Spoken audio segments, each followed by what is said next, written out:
Advocate वाली कहाँ लिखा है भाई? तेरे एक्ट में लिखा है क्या हिंदू मुस्लिम एक साथ वीडियो नहीं बना सकते? कुछ लिखा है ऐसा हो तो बता दे मुझे। और ब्राह्मण की औलाद हुआ ना, बैठ के फेस टू फेस बात करते हैं क्या? पीठ पीछे भौंक रही है। अपना बंद कर, शांत रहे, अपना काम कर। और लगी ना मुझसे तुझे, लगी ना? कौन है ये लोग? कहाँ से आते हैं?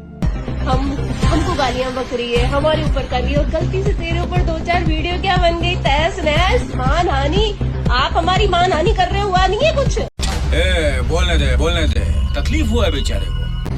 वहाँ कुछ नहीं हो रहा, आप हमारी मान हानि कर रहे हो, आप हमें गालियां बक रहे हो। आपने तो मेरा धर्म परिवर्तन करवा दिया, तब मान हानि नहीं हो रही आपकी। और आपके ऊपर छोटी सी बात क्या आ रही है, आप कार्रवाई के ऊपर उतर गई। कोई बात बहुत नीचा आदमी या तो नीचे धरती में कोई न होएगा। तो जय श्री राम मेरे सभी सनातनी भाई बहनों को। तो स्वागत है हमारे एक और धमाकेदार वीडियो में। तो चलो भाइयों, हंसी मजाक और सच की बातों के साथ वीडियो को शुरू करते हैं। जय श्री राम, हर हर महादेव। टीएमसी का मतलब टी पुष्टिकरण, एम माफिया राज और सी कटमनी। और ब्राह्मण की औलाद हुआ ना, बैठ के फेस टू फेस बात करते हैं क्या? पीठ पीछे भौंक रही है। भौंकना बंद कर, शांत रहे, अपना काम कर। और लगी ना मिर्ची तुझे, लगी ना? हमको गालियां बक रही है, हमारे ऊपर कर रही है, और गलती से तेरे ऊपर 2-4 वीडियो क्या बन गई, तहस नहस, मान हानि। आप हमारी मान हानि कर रहे, हुआ नहीं है कुछ? वहाँ कुछ नहीं हो रहा, आप हमारी मान हानि कर रहे हो, आप हमें गालियां बक रहे हो। आपने तो मेरा धर्म परिवर्तन करवा दिया, तब मान हानि नहीं हो रही आपकी। और आपके ऊपर छोटी सी बात क्या आ रही है, आप तो कार्रवाई के ऊपर उतर गई। वही बात है ना बेटा, अपनी उंगली कटती तो दर्द होता है। क्या? ये क्या बक रहे हो? हाँ तो कनिका सलमा क्या बता रही थी, बता। बहिष्कार करेंगे इसकी कटेल थली, ये क्या बोलते हो आप? किसने हक दिया आपको ये बोलने का? ओहो सलमा इतनी लाल पीली क्यों हो रही है? सीधा सीधा बताना तुझे क्या बोला है। बोल सब सकते हैं, भोग भी सब सकते हैं, करके दिखाओ तब माना जाएगा। आई समझ? सलमा क्यों गले फाड़ रही है? सीधा सीधा बोलना, क्या बोला है तुझे? उल्टा बोला, बोला। हाँ ये बोला है। तू काय कह कर रही है? तुझे ना बोल, मतलब वो अलग ही लेवल का बंदा था। अरे अरे अरे, मोदी जी ने एम्बुलेंस को साइड क्यों दे दिया? मोदी जी को जरा भी ख्याल नहीं आया कि इससे कुछ जान तो बचेगी, पर सविता यादव दीदी में जो आग लगेगी उसका क्या? तू समझा? हाँ। नहीं तू समझा नहीं। मैडम को फिर स्क्रिप्ट मिली होगी तो आ गई बकबक करने की पीएम मोदी ने एम्बुलेंस को रास्ता दिया, ये पीआर है, फेक है। बीजेपी का स्टार कैंपेनर मोदी जी नहीं है, बीजेपी का star campaigner ambulance. Scripted videos मिले तो यही होता है, क्योंकि सच तो उसमें होता ही नहीं है। अब मैं आपको दिखाती हूँ सच। ये फर्स्ट वीडियो जो आया था, इसमें पेज से तुरंत रास्ता बनाया गया और एम्बुलेंस को पास करवाया गया। अब ये भी अगर फेक पीआर लगे तो एक और वीडियो दिखाती हूँ। एम्बुलेंस के ड्राइवर का स्टेटमेंट सुनिए। उस दिन अब सेफ है, ये कहा उस एम्बुलेंस के ड्राइवर ने। इमरजेंसी में पहुंचा दिया मेडिकल, अभी बच्चा भी सुस्त है। अब रैंटिंग बोला इसे भी फेक बताएंगी। देखिए मैडम, फेक तो आपकी दुकान है, इसे बंद कर लीजिए, क्योंकि आपकी फेक न्यूज की दुकान पर अब किसी को ट्रस्ट नहीं है। तो लाठी भाई, वेस्ट बंगाल इलेक्शन आने वाला है, वहाँ के वोटिंग सिस्टम और मैनुअल प्रोसेस पर आपका क्या टेक है? आजकल मैनुअल सिस्टम काफी आउटडेटेड हो चुका है। यूरोप को देखिए, काफी आगे बढ़ रहा है। मैनुअल सिस्टम में ह्यूमन एरर और करप्शन के चांसेस 99% बढ़ जाते हैं। सरकार को तुरंत एआई और एडवांस सॉफ्टवेयर का यूज करना चाहिए। सही कह रहे हो। लो भाई, अभी अभी अपडेट आया है, इलेक्शन कमीशन ने फाइनल कर दिया है, अब चुनाव में एआई सॉफ्टवेयर का ही यूज होगा। क्या आप जानते हैं कि यह ऑटोमेशन आपके लिए कितना खतरनाक है? बिना इमोशन वाले सॉफ्टवेयर पर विश्वास करके व्हाट्सएप यूनिवर्सिटी के इस दौर में लाखों लोगों की डेटा और डेमोक्रेसी को रिस्क में डाल दी गई है। ये मुझे लगता है कि प्रोपेगेंडा फैलाया जा रहा है। ये सब दोगलापन है। एक नई मुल्ली हुई है कनिका सलमा, पहले नाम था कनिका शर्मा, अगर मुल्ली हो चुकी है तो कनिका सलमा कहेंगे हम। तो इसका कहना है कि इसका भाई एक असली गौरक्षक है, इसका बाप एक असली गौरक्षक है जो दिनों रात गायों की सेवा करता है, उन्हें चारा खिलाता है। अगर तू इतनी बड़ी गौरक्षक परिवार से है तो फिर तू गाय खाने वाले के नीचे सो कैसे रही है? पहले तो ये बता। अगर तेरी इतनी ही अच्छी तरीके से परवरिश हुई है, तुझे अच्छे संस्कार मिले हैं, सनातन धर्म के संस्कार मिले हैं, तो फिर तू हल्ला करने वालों के बीच में कैसे चली गई? इस बात का जवाब दे। और तू बात करती है रितिका शर्मा की, तेरी औकात नहीं है उसके बराबर भी, उसके एक नाखून के बराबर भी तेरी औकात नहीं है, और तू उससे बराबरी कर रही है।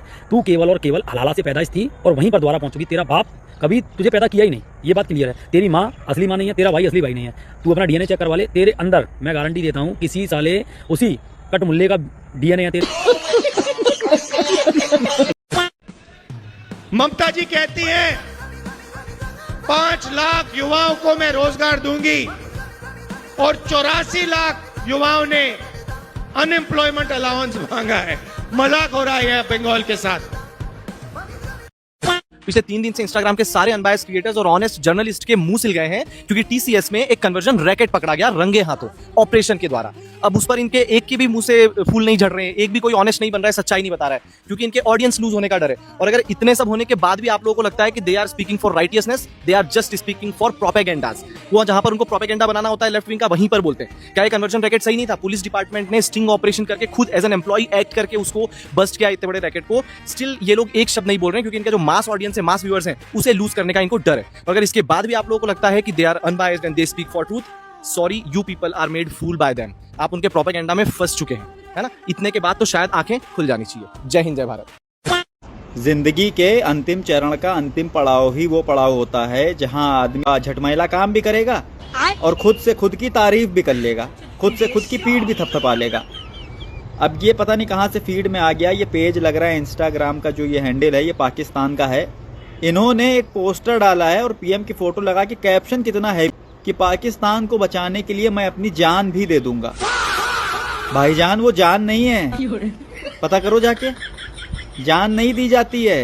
तुम लोग तो कुछ फिलहाल जान नहीं है, वो स्पेलिंग भी गलत लिखे हो, यहाँ पे जे की जगह जी लगाओ। चलो, मगर सिर्फ यही की चीज है कि ममता दीदी की बोले बंगाल में जो बिहारी लोग रह रहे हैं ना, वो लोग आपको वोट नहीं देगा। वोट दे दो। अरे बोले ना, नहीं वोट देगा क्योंकि उन लोग को बंगाली भाषा समझ में नहीं आता है। कौन भाषा चाहिए, प्रत्येक भाषा उत्तर दिए दो। कौन भाषा चाहिए वो तो हम नहीं जानते हैं दीदी, वो तो ये भाई साहब बताएंगे। निम्डा डोजरस टेल मी हर तबुश क्रैक ओइक निम बुमला। दोस्तों, बड़ी खबर सामने आ रही है कि रेंटिंग लुल्ली से और जर्मन कॉकरोच से ये बोला गया कि टीसीएस वाले कॉर्पोरेट जिहाद के ऊपर वीडियो बनाओ, नहीं तो तुम एक बाप के नहीं कहलाओगे। दोनों ने बोल दिया कि कल से हमको 5 बाप का बोलना शुरू कर दो, लेकिन हम वीडियो नहीं बनाएंगे। इस महिला का ये वीडियो देखो। अब हमारे 56 इंची विश्वगुरु नॉन बायोलॉजिकल मोदी क्योंकि पॉपो एम्बुलेंस को तो रास्ता दे रहे हैं बंगाल में, लेकिन ये याद रखना कि बंगाल में तुमको क्या क्या नहीं देंगे, जैसे शिक्षा, रोजगार। क्या बोला शिक्षा। 2011 के आसपास बंगाल में जो एजुकेशन बजट था वो 18,000 करोड़ के कुछ रेंज में था, जो अब जाके 50,000 करोड़ हो चुका है। उसी टाइम के अराउंड जो माइनॉरिटी वेलफेयर बजट था वो 472 करोड़ था, जो आज के टाइम पे 5,600 करोड़ हो गया है। यानी सेम टाइम फ्रेम में जो स्टेट का जनरल एजुकेशन बजट है वो बढ़ा है सिर्फ 3 या 4 गुना, और माइनॉरिटी वेलफेयर बजट जो है वो बढ़ गया है 12 गुना। एंड बाय द वे, एक स्टेट में कम्युनिटी की पॉपुलेशन 33% के आसपास है, लेकिन तब भी वो माइनॉरिटी क्लासिफाइड होती है। योगी महाराज ने पश्चिम बंगाल में कह दिया कि कठमुल्लावादी सोच नहीं चलेगी बंगाल में, तो दीदी का ये रिएक्शन आ गया, कहने लगी कि बंगाल में बुलडोजर नहीं चलेगा। तो दीदी योगी जी ने बंगालियों के लिए आवाज उठाई तो आपको दिक्कत हो गया, लेकिन आपके मेयर फिराद हकीम ने जब कहा कि 50% ऑफ बंगाल आप उर्दू बोलेगा, तब आपको टेंशन नहीं हुआ कि मेरे बंगाल की संस्कृति को आप ऐसे क्यों मार रहे हो। मतलब एक स्पेशल कम्युनिटी वाले को पूरा आजादी है कि तुम लोग बंगालियों को तहस नहस कर दो, बर्बाद कर दो, किंतु আমরা যখন বাংলার জন্য আওয়াজ উঠাবো তখন আপনার যে ব্যথা दीदी আর बोलते হবে ना। बहुत रिलीजियस पॉलिटिक्स कर लिया आपने, बहुत एक पर्टिकुलर धर्म वाले लोगों को साध लिया। अब समय आया है कि आप अपना बोरिया बिस्तरा बांधे और यहाँ से निकले। बंगाल में उनके घरों पर बुलडोजर चलेगा जिन्होंने हमारे बंगाली हिंदू भाइयों को प्रताड़ित किया है, सताया है, मुर्शिदाबाद से भगाया है, मालदा में मारा है, हावड़ा, अलीपुरद्वार, पुरुलिया, बर्धमान, आसनसोल, जहाँ जहाँ हिंदू प्रताड़ित हुए हैं, मोने रखवेन। नेताजी सम्राट चौधरी जी विधायक बन गए, बहुत बहुत बधाई। अरे पत्रकार पगलू, हमारे सम्राट जी विधायक नहीं मुख्यमंत्री बन गए, ज्यादा उत्सुक हो गए हो क्या? सॉरी मुख्यमंत्री, बहुत बहुत बधाई। बहुत बहुत धन्यवाद, उनको बहुत बहुत बधाई। नेताजी, ये तेजस्वी यादव जी का बयान आया है कि वो लालू जी के ही पाठशाला से निकले हैं तभी जाकर के मुख्यमंत्री बने, क्या कहिएगा? हाँ, उस पाठशाला से निकल गए तो मुख्यमंत्री बन गए, वरना इस पाठशाला में तो 2025 में विधायक बनना भी बड़ा मुश्किल हो गया था जी। जाओ, सीएम हाउस जाना है। सीएम हाउस बंद करो, हम लोग बड़ा भाई बन गए, बंद करो। अरे सीएम हाउस जाना है भाई, अभी हम लोग रेस में हैं। दोस्तों, वीडियो पसंद आई हो तो वीडियो को लाइक कर देना और चैनल को सब्सक्राइब कर देना और कमेंट बॉक्स के अंदर कमेंट कर देना। तो मिलते हैं हम नेक्स्ट वीडियो में, तब तक के लिए बाय बाय, जय श्री राम।